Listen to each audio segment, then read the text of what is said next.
Hello, this is Shae Spitz with Business Unscripted, and I am here with Scott Mueller. Hello there. How are you doing, Shae? I'm doing pretty good.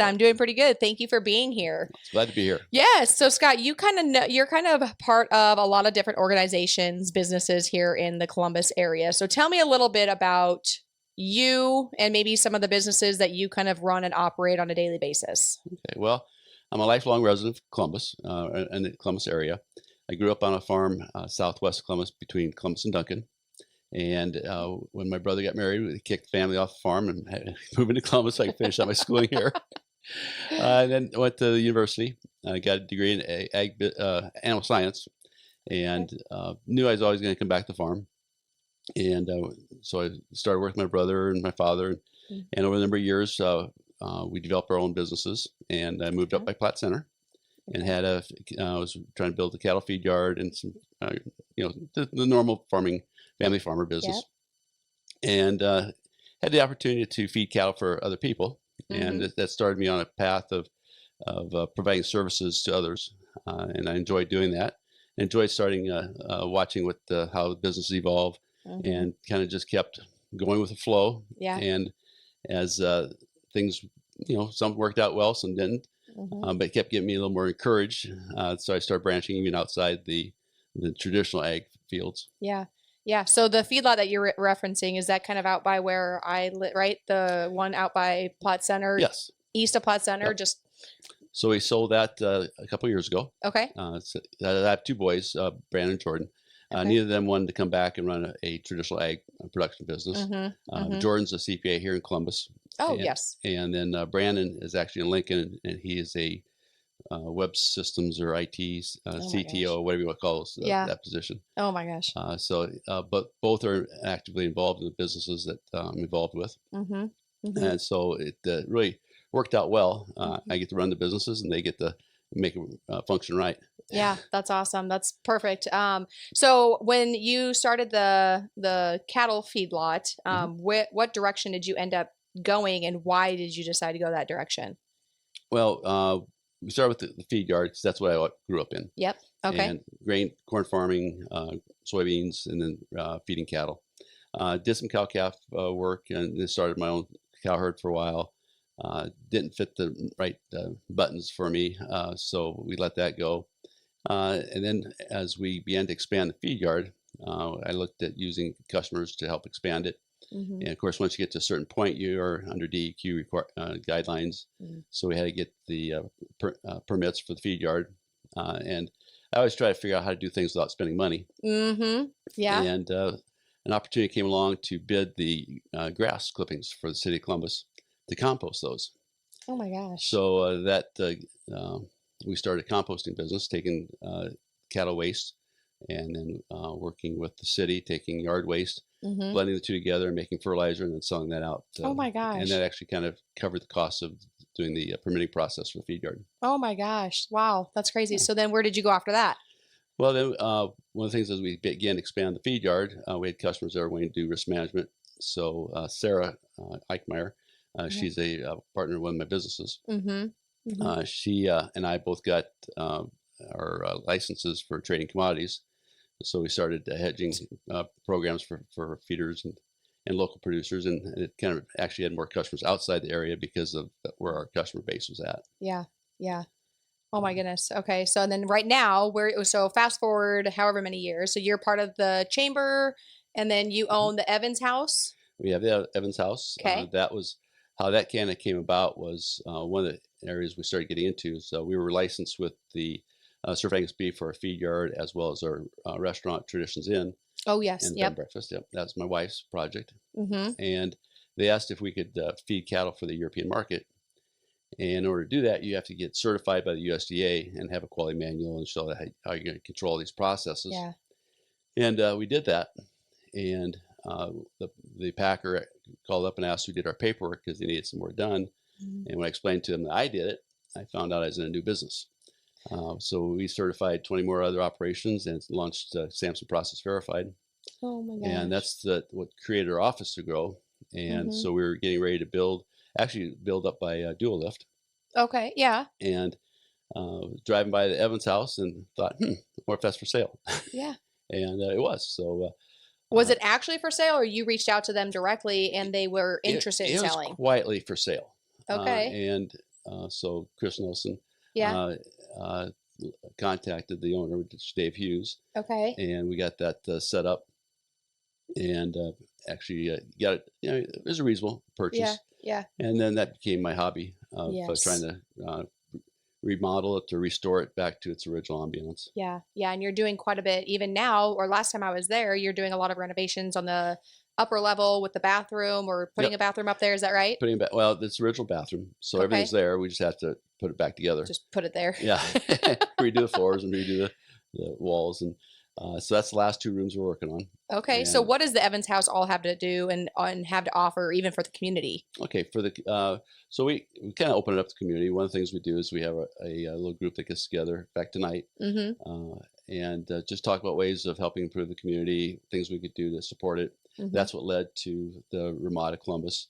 Oh, we wow. I probably had one too many drinks that night. So thought this might be a good idea. That's how every great story starts, right? Yeah, that's right. A lot of good things are done that way.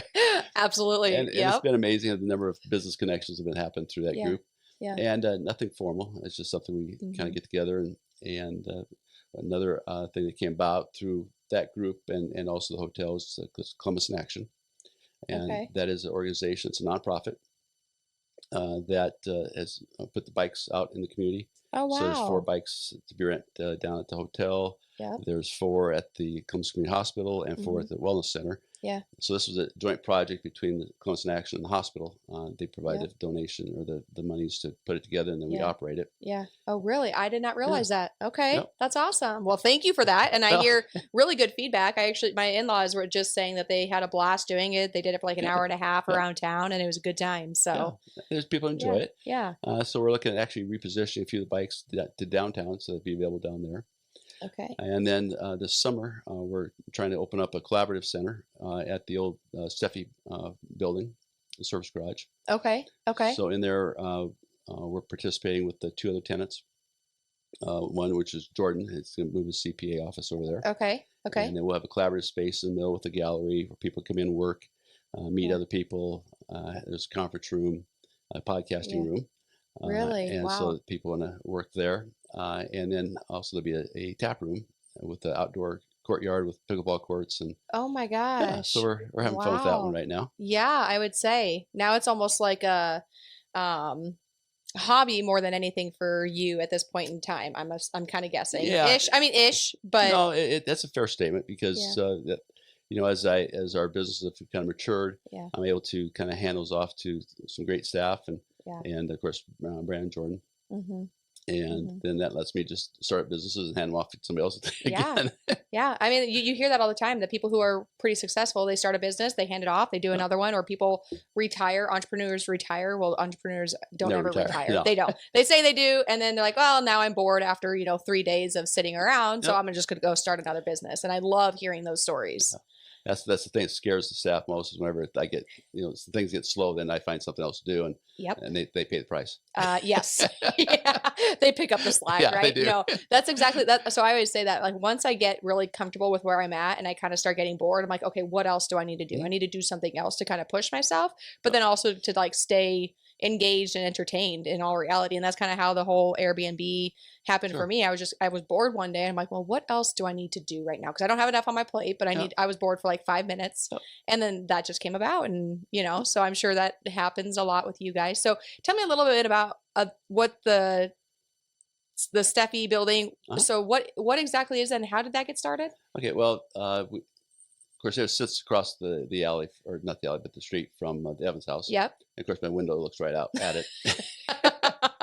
Yep. And it's sitting there empty, and I just contacted the city, and then they put together a request for proposals. So they owned it? The city owned it? Oh, okay. Okay. So they put together a request for proposals. So anybody could submit a request. Yes. Or a proposal for what to do with the building. They did select the one that we presented to them. Nice. Okay. So they allowed us to purchase it, and when that was part of the proposal, what the purchase price was. Yep. And the objective was just to add a element for the quality of life for that in the downtown, to a place for people to gather, to work, to network. That's one of the things I always felt has been very important in business is networking and because you bump into people that you don't think you have anything in common with. All of a sudden, it leads to a business or after a drink or two. After a drink or two. Of course, you notice that I said there's a tap room in there.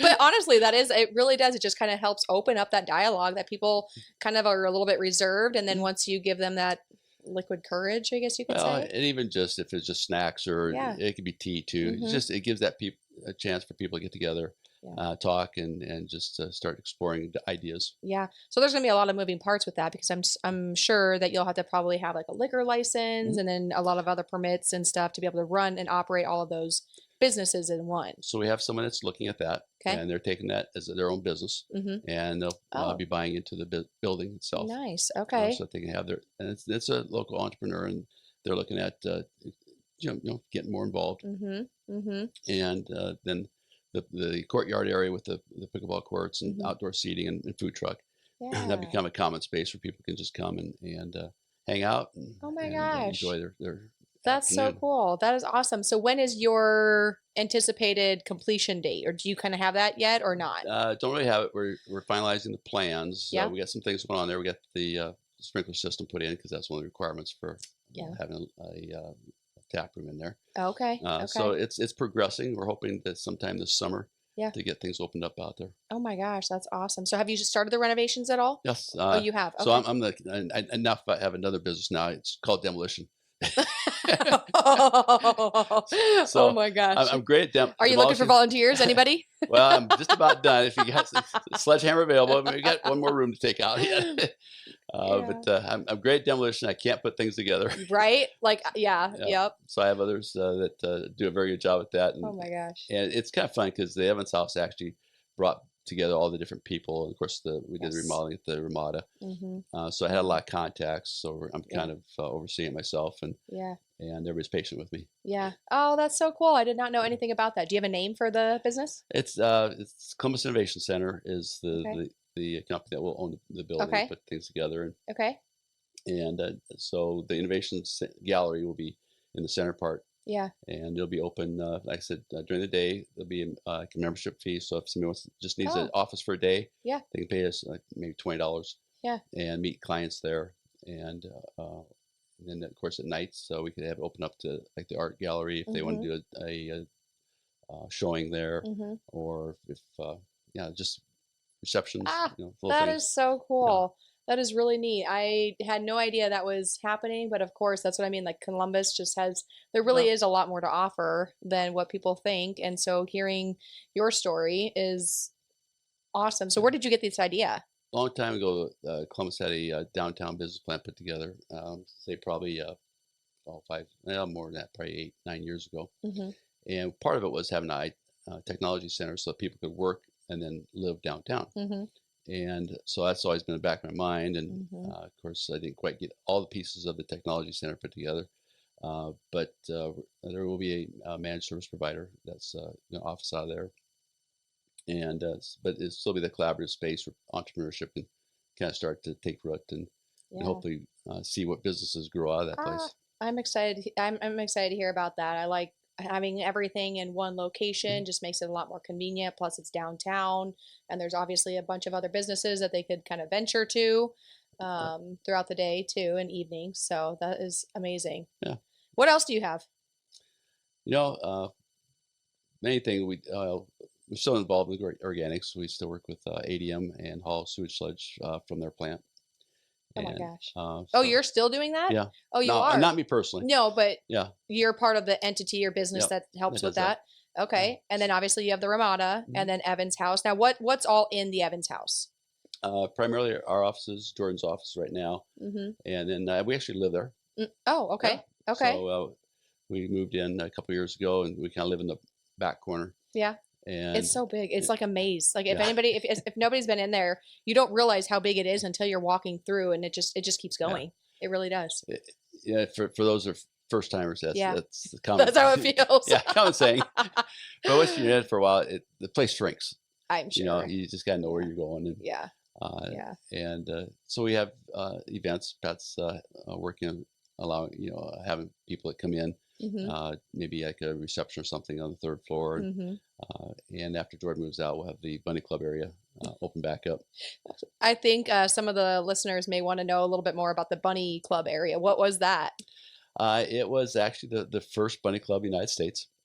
Oh, I did not know Oh that. yeah, Okay. and in Okay. fact, they sue Hugh Hefner because they were the first. Oh my So there's actually gosh. a case law out there on the bunny club that says the public associates the name with the rights to the name more so than the first in Yeah. line. Yeah. And so it was a strip club back in the night from 1964 to 1972 with a restaurant upstairs, and it was you say this nicer one Yeah. because Yeah. people from 4 or 5 states would come in and they'd be a lineup waiting to come in to go down there Oh my and be gosh. a part of the bunny club. And it's we have some directories, so if you ever get a birthday card or Yeah. anniversary card from us, you know why. Oh You were at the my bunny club. You know who you are. Yeah. Oh my gosh, that's so cool though. I did not realize that. I Yeah. knew kind of what it was, but I didn't realize it was the Yeah. first. So why did it get shut down in 72? So in 72, actually in August of 71, they got raided for gambling. Oh. And and there's some neat stories, interesting stories about that. Oh my gosh. But then the gist of it is that their liquor license was renewed for April of 72, and they couldn't get a liquor license. Oh, So that yeah. got, essentially shut them down. Yeah. One of the interesting things that people don't know much about is that Yeah. look, at the time, you think about what our culture's like today and think back about 50 years. Uh-huh. And so while the Bunny Club was operating down in the lower level, the Girl Scouts had their offices up above. Yeah. Just, Role models, maybe. I don't Yeah, know. it just doesn't quite make sense, does it? No judgment. No judgment. It all happens. But then in the ironic fashion as well, after the Bunny Club closed, all the counseling offices popped up above. That is interesting. I bet Yep. it has a ton of interesting stories just in that There- entire building. There is, because there was Elks Lodge at one time, and Oh wow, I didn't know that. J.O. Peck and John Peck, the presidents of First National Bank here in Columbus, they actually lived up on the 3rd floor Really? when they first moved to Columbus. Oh my gosh. And yeah, so there's just the people that have lived there, the businesses that have been there. It's really fascinating. I bet. Is that kind of what drew you to it? Just all the history that it had? Actually, in the 1980s, when it was for sale the first time, Yeah. or actually about the 3rd time, my wife and I had looked at it for bed and breakfast. Really? And the work it was going to need at that time, we weren't in the financial position to take Yeah. that load on, so Yeah. we could pass by it. And Yes. so it's always been kind of in the back of our heads. Yeah. You've always admired that building, Yeah. and now you finally have it and Yep. live there, and the rest is history. And that's one of the interesting things about business is that things always, if you're patient, they come together eventually. Well, and if you stay in motion too, Mhm. I mean, patience, yes, but then like just continuously, like taking advantage of those opportunities that come up. Like you started out doing cattle, Mhm. I mean, you started out as farming, coming back to Columbus to help out the family. And now you own several different businesses. You've actually separated yourself or sold the cattle feedlot, and you are now managing and operating, I don't know, 7, 8, 9, 10, No. 12 businesses. Now, you got bored with those, so now you got to create a new one. So I'm excited to hear about that one and Yeah.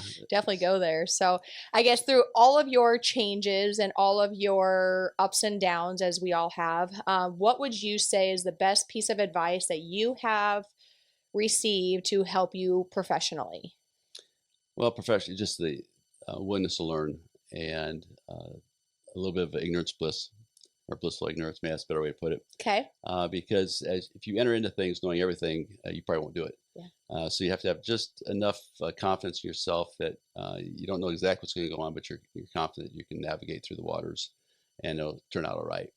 I love that. And I've always taken the approach that a wrong decision is still better than no decision, because you can always make a wrong decision right by working that your way through it. Yeah. And so it's just been fun.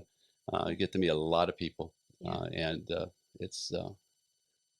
there are various types of partnerships I have. It's just never would have dreamt the possibility, years ago of having them, but it's been very rewarding to go down this route. Yeah. Yeah.